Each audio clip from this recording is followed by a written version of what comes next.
The scoreboard made by the US association shows that France was number one among the 25 most important countries or economies.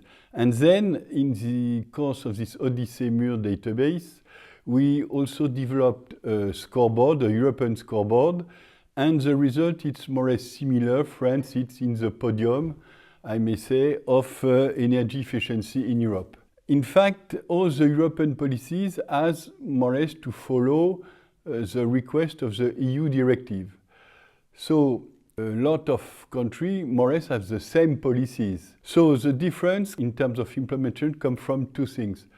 The first, strongness on how you implement or you transpose energy efficiency directive.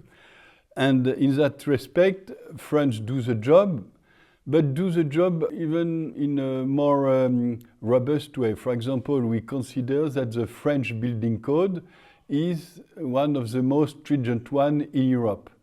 We have also energy efficiency obligation as it requested by Article 8.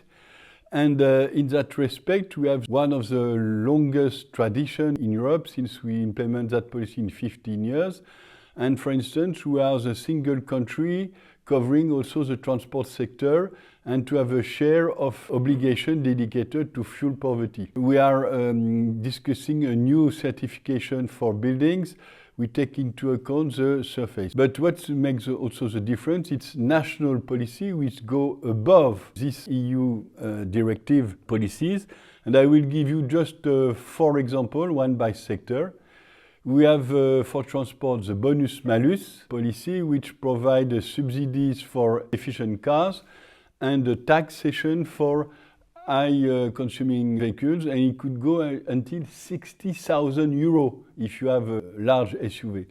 We have also a voluntary agreement for trucking industry. We have subsidies for a lot of policies on fuel poverty. And we have, for instance, Observatory for Fuel Poverty in France. We have also a decarbonization policy. It's around 3 billion euro per year. And just give you the last project we are supporting. This is a 2 billion project on electric steel firm.